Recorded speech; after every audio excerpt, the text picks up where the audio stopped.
축복합니다. 사랑합니다. 축복합니다. 잘 살아 있었구나. 자, 우리 이제 시험이 다 끝났죠? 그죠? 너무 좋아, 너무 좋아, 그죠?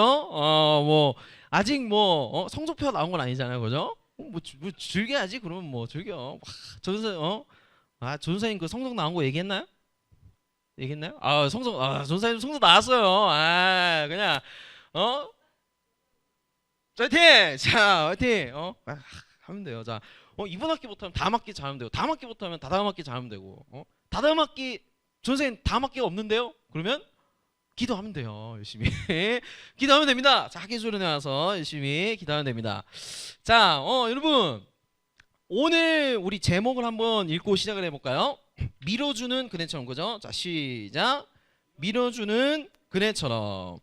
자, 그죠? 우리가 그네를 탈 때 나 혼자 타면은 뭐 나 혼자 타도 뭐 잘 타는 친구 잘 타는데 저는 선생님 그네를 못 타요. 잘 못 타요. 그래서 누가 밀어줘야 돼요. 그래서 여러분 누가 밀어주는 그네만큼 시원하고 상쾌한 건 없죠. 그죠? 그리고 나 혼자 타면 얼마나 외로워요. 그냥 나 혼자 이러고 혼자 이렇게 타면은 누가 이렇게 뒤에서 밀어줘요. 좋다 하고 막 더 밀어줘 막 이러다가 막 저 날아가고 그러잖아요. 자, 우리가 밀어주는 그네처럼 신앙생활을 할 필요가 있습니다.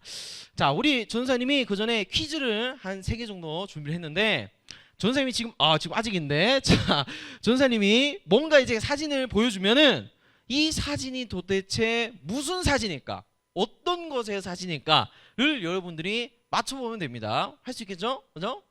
자, 첫 번째 사진. 이거 뭘까요? 뭘까요? 뭘까요? 선글라스 아니에요. 장소예요. 여러분들이 가봤던 장소예요. 뭐 학교에서도 가나? 학교에서도 가나? 교회에서도 갔나 모르겠어요. 전도사님이 있는 동안에는 안 갔는데 모르겠어요. 자, 보여주세요. 롯데월드입니다. 아까 봤어요? 자, 롯데월드에서 난간이었죠. 자, 그죠? 이렇게 큰 사진을 보면 이게 롯데월드구나 알게 됩니다. 자, 또 그다음 두 번째. 이게 뭘까요? 자, 아무거나 빨리 때려 맞춰 보세요. 자, 어떤 동물입니다. 동물. 기린? 어디가 기린이에요?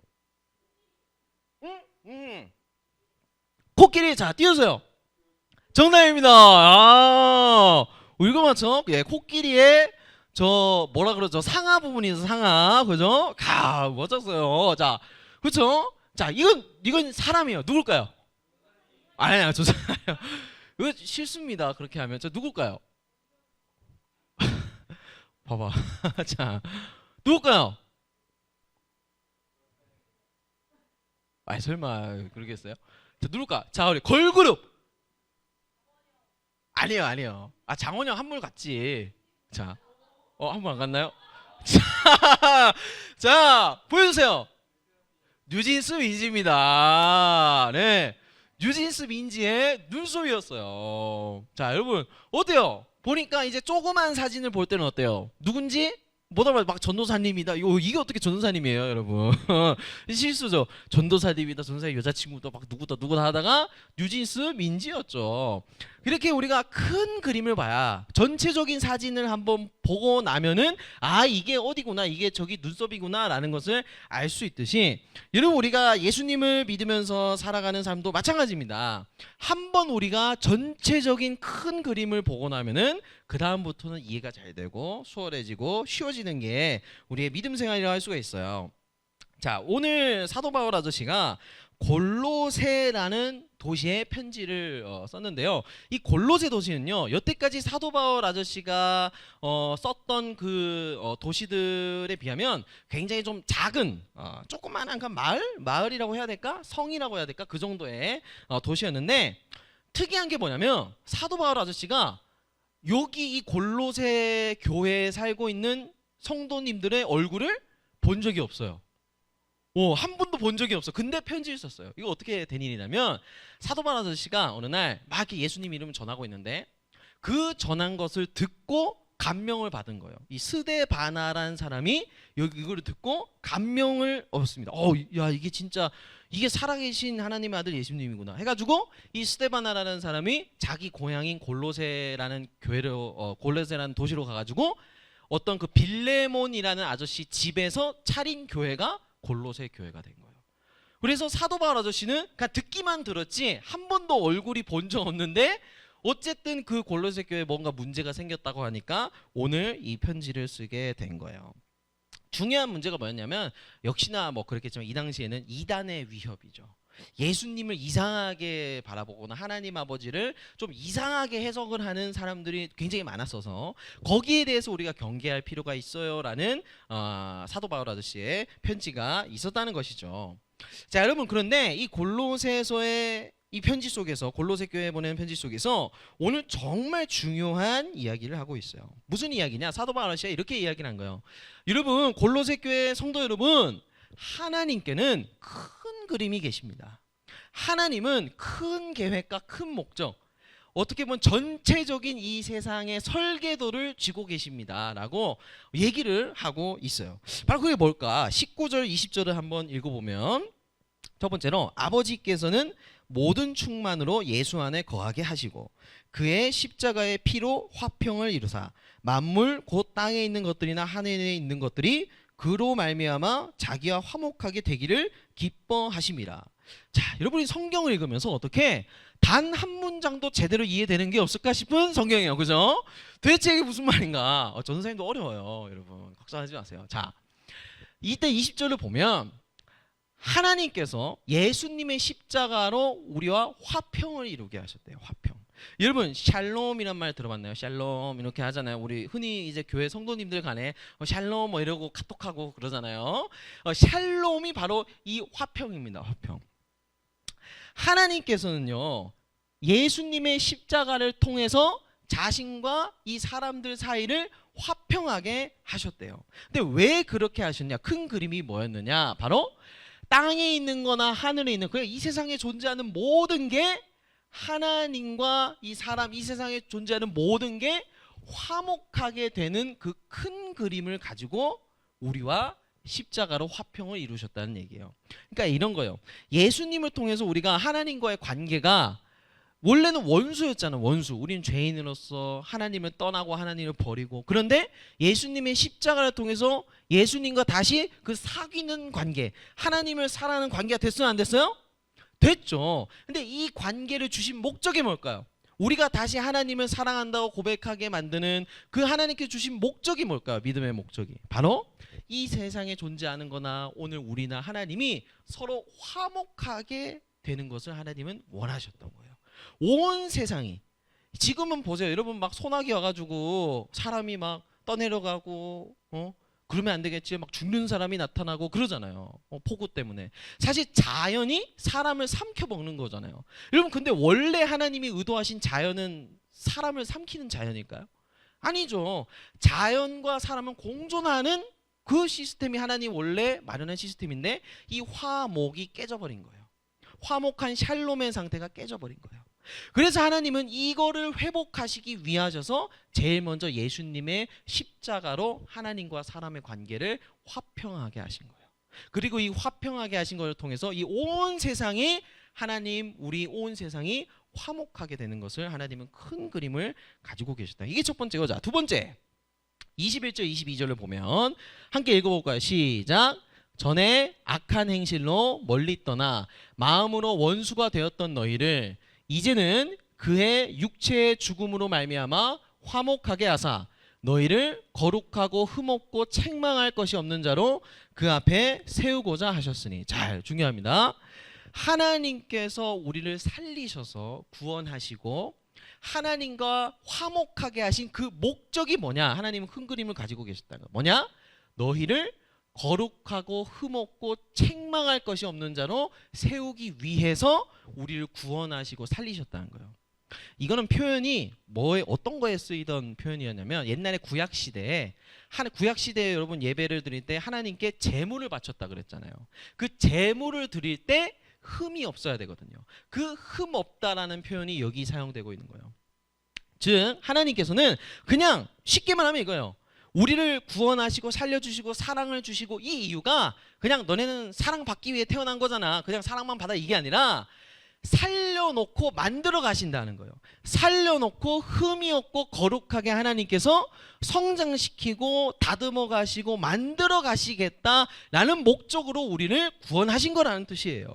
우리가 공짜 구원이 아니라는 거예요. 구원받아서 난 하나님의 자녀가 됐네, 하나님의 사랑을 느꼈네, 난 막 살아야겠네, 우후, 이게 아니라 내가 그 사랑을 경험했고 받았으면 그 사랑 안으로 들어갈 때 하나님이 나를 만져주시고 다듬어 가시고 나의 모난 부분과 허물이 되는 부분을 덮어주시고 진짜 하나님의 자녀로 만들어 가신다는 거예요. 이게 우리의 큰 그림인 거예요. 근데 여러분, 우리는 살아가면서 사실 하나님이 나를 정말 구원하고 계신지, 나를 정말 사랑하신, 내가 진짜 하나님의 자녀인지 우리가 체감이 잘 돼요, 안 돼요? 돼요, 안 돼요? 이건 전도사님도 쉽지 않은 문제거든요. 그런데 여러분, 이 생각을 가지면 돼요. 여러분, 하나님께는 시간이 존재할까요? 하나님께는 시간이 존재할까요? 하나님은요, 시간과 공간에 구애받지 않으시는 분이세요. 하나님은 영원 가운데 계세요. 이 말은 뭐냐면 이미 하나님 편에는 우리가 구원받고 뭐 하나님의 자녀고 흠없고 거룩한 자녀고 뭐 우리의 완성된 그 총완전체의 우리의 모습이 이미 하나님한테 있어요. 끝난 거예요. 이미 하나님의 눈으로 우리를 볼 때는 흠없고 거룩한 자녀예요. 이미 구원이 하나님한테는 다 이루어졌어요. 그런데 다만 우리가 살아가는, 여러분들이 학교를 가고 가정을 하고 맨날 그 자기스토리 풀고 블랙라벨 풀고 이 쳇바퀴 같은 일상 속에서 살아가면서 하나님의 구원이 천천히 펼쳐질 뿐인 거예요. 하나님 편에서 이미 끝났어요. 완성, 오케이, 컴플리트. 그런데 그 구원이 우리 삶에서 정말 천천히, 우리가 체감하는지도 모르게 천천히 펼쳐지고 있는 중이기 때문에 느리고 더디게 보일 뿐이라는 거예요. 즉 뭐예요? 하나님의 그 큰 그림, 그 무한한 그 큰 그림, 완성된 그림 속에는 오늘 우리의 진짜 완성된, 다시는 죄의 유혹도 없고 병듦도 없고 슬픔도 없고 고통도 없고 우리의 완전한 모습이 하나님의 큰 그림 안에는 이미 있는 거예요. 그럼 우리는 뭐만 하면 될까요? 자, 그죠? 정말 예수님을 영접하고 다시 태어났나요? 예수님의 존재를 믿는 것뿐만 아니라 예수님 자체가 나의 삶인가요? 이 질문을 우리 스스로한테 던져봐야겠죠. 이미 하나님의 구원은 끝났지만 그것을 내가 실제로 경험하고 하나님을 누리며 예수님의 사랑을 누리며 살아가고 있냐는 거예요. 두 번째 또 넘겨주시면, 자, 큰 그림을 한번 보고 나면, 이런 하나님의 큰 그림, 우리의 완성된 모습이 있다는 이 큰 그림을 한번 우리가 보고 경험하게 되면은 그 다음부터는 쉬워진다는 거예요. 왜요? 큰 그림을 만든 사람의 뜻과 마음, 하나님의 뜻과 마음을 알게 되기 때문이에요. 나를 향한 하나님의 큰 그림, 앞에서 얘기했죠. 나를 하나님의 자녀로 거룩하고 흠없게 다듬어 가실 그 하나님의 큰 그림을 우리가 어디서 들을 수가 있어요? 유튜브에 뭐 감스트한테서 나오나요? 감스트 어제도 봤는데, 자, 감스트한테 나오나요? 아니면은 그 이영지의 그 차린 집불도 없지만 에서 나오나요? 아니죠. 어디서 나와요? 성경에서 나오죠. 하나님의 큰 그림이 여기 들어있는 거예요. 이 성경을 통해서 매일매일 하나님의 큰 그림, 내가 이렇게 완성이 될 거구나, 성경 인물들이 이렇게 성장하고 이렇게 믿음을 점점 성숙해가는 그 가정 가운데인 걸 보면서 나도 이렇게 되는 거구나, 하나님이 나도 내 인생을 이렇게 책임지시는 거구나 하는 그 큰 그림을 날마다 보면서 신뢰해져 가는 거예요. 그게 믿음인 거예요. 믿음은 우리의 감각이나 느낌이나 감정이나 우리의 합리적인 생각이 아니에요. 성경을 통해서 하나님을 신뢰하는 거예요. 그게 믿음입니다. 자, 그래서 넘겨주시면 23절에 빨간 부분만 읽어볼까요? 시작. 만일 너희가 믿음에 거하고 터 위에 굳게 서서, 자, 아주 중요한 얘기를 합니다. 믿음에 거하고 터 위에 굳게 서서, 터는 그라운드예요. 그라운드. 어떤 것 위에 굳게 서야 되느냐? 바로 이 하나님의 큰 그림을 보여주는 성경 말씀 위에 굳게 서라는 얘기예요. 뿌리를 받고 이 위에만 서 있어서 흔들림 없이 믿음을 유지하라는 거예요. 자, 그럼 어떻게 하는 게 하나님의 큰 그림 밟아서 사는 거예요? 앞에서 했죠? 하나님의 말씀을 매일매일 꾸역꾸역 먹는 것. 자, 전선생님 어떻게 우리한테 그 꾸역꾸역이라는 표현을 쓰십니까? 밥도 아니고. 자, 그런데 여러분, 꾸역꾸역이라는 표현이 되게 중요해요. 하나님의 말씀을 꾸역꾸역 먹으면서 하나님의 큰 그림을 바라봐야 되는 게 중요한 이유가, 여러분 보세요. 꾸역꾸역이 왜 중요하냐면, 어떤 사람이 만약에 가장 많이 시간을 투자하고 자극을 얻고 자주 보고 듣는 게 있다, 그럼 사실 그 사람의 삶은 내가 자주 많이 보고 자극을 얻고 시간을 많이 투자하는 것에 따라서 그 사람의 삶이 사실 결정이 됩니다. 그러니까 내가 뭘 자주 보고 듣느냐에 따라서 내 안에 채워지는 게 달라져요. 만약에 전도사님이 감스트를 본다, 24시간 감스트만 본다, 그러면 여러분 나도 모르게 유튜브 그 감스트 있잖아요. 감스트의 인생 철학과 감스트의 삶과 감스트가 세상을 바라보는 눈과 감스트의 믿음이 전도사님의 믿음이 되고 전도사님의 눈이 된다요. 만약에 자 보세요. 이영지의 그 뭐야, 맨날 이건 기억이 안 나냐. 차린 건 쥐뿔도 없지만 그걸 맨날 봐요. 그 맨날 그 술 마시고 하잖아요. 그 초대해가지고 그거를 계속 본다. 그러면 그 이영지가 생각하는 세상을 바라보는 눈과 세상을 바라보는 믿음과 철학이 나한테 스며드는 거예요. 그래서 내가 뭘 항상 가까이에 두고 살아가느냐에 따라서 나에게 채워지는 게 달라져요. 자기계발서를 맨날 끼고 산다. 그럼 그 자기계발서에 있는 내용들이 내 삶이 되는 거예요. 내 소설을 끼고 산다. 소설의 내용이 내 삶이 되는 거예요. 소설이 가리키는 그 가치관과 철학이 내 삶이 되는 거예요. 그래서 꾸역꾸역이 중요한 거예요. 내가 이해를 못하든 뭐 이해를 하든 못하든, 내가 뭐 성경의 내용이 뭐 어렵든 쉽든 일단 성경을 가까이 하면, 여러분 성경 말씀에는 힘이 있어요. 뭐가 있다고요? 성경 말씀에는 힘이 있어요. 능력이 있어요. 사람의 골수를 쪼개는 능력이 있거든요. 영혼을 갈라놓는 능력이 있어요. 그래서 일단 내가 가까이 하기만 하면 성경으로 내가 채워지는 거예요. 채워진다는 게 무슨 뜻이냐면 성경의 지배를 받는다는 뜻이에요. 제어가 되는 거예요. 여러분 사람의 몸에 술이 들어가요. 그러면 사람이 어떻게 돼요? 취하죠. 술이 그 사람을 제어하는 거잖아요. 똑같은 거예요. 성경 말씀이 들어간다. 하나님의 사랑의 말씀이 들어가면 그분의 사랑의 말씀이 나를 제어하고 나의 인생을 만들어가는 거예요. 내가 뭐에 가까이 하냐에 따라서. 그러니까 이해 정도를 떠나서 일단 듣고 읽는 것이 중요한 거예요. 일단 하나님의 큰 그림이 뭘까? 그 성경 자체를, 말씀 자체를 가까이 두는 삶이 중요하다는 거예요. 여러분 성경은 어렵죠. 야, 전사님도 이 골로새서 오늘 이 말씀이 어려울까요, 쉬울까요? 아니 당연히 어렵죠. 당연히 전사님들 이 보세요. 처음에 이 골로새서 1장 처음 보고 바로 이해가 갔다. 그럼 전도사님이 하나님 하면 돼요. 여러분 성경이 안 어려운 사람 없어요. 심지어 목사님들도 어렵고, 목사님들도 죽어라 그 성경을 공부해야 되고, 전도사님도 성경을 공부해야 되고, 성경 어려워요. 그런데 일단 가까이 하는 거예요. 일단 씨름하는 거예요. 일단 잡아놓고 보는 거예요. 왜요? 일단 가까이 해야 내 안에 채워질 거 아니에요. 일단 듣는 게 있어야 채워질 거 아니에요. 그죠? 듣는 게 있어야 내 삶을 제어할 수 있는 능력이 생기고 채워지는 게 생기는 거죠. 그래서 여러분이 정말 인생을 살아가면서 진짜 하나님이 나에 대해서 큰 그림을 갖고 계실까? 진짜 하나님이 나를 구원하시는 게 맞나? 진짜 하나님이 내 인생을 다루시는 게 맞나? 라는 의문이 들고 생각이 들면 성경을 펼치면 돼요. 일단 하나님의 말씀을 가까이 하게 되면, 이 성경 속에 있는 인물도 이렇게 다루시고 오늘 나도 이렇게 다루시는 거구나.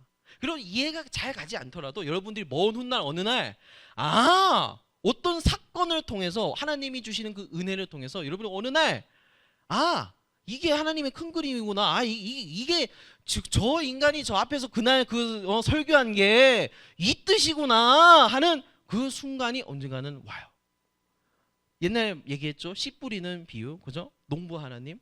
언젠가는 우리 안에 심겨진 이 말씀의 씨앗들이 촥 하고 펼쳐요. 그럼 그때 이게 골로새서 이해도 안 되는 이 말씀이 이게 이거였구나. 언젠가는 하나님이 그 큰 그림을 깨달아 알 수 있는 날을 주신단 말이에요.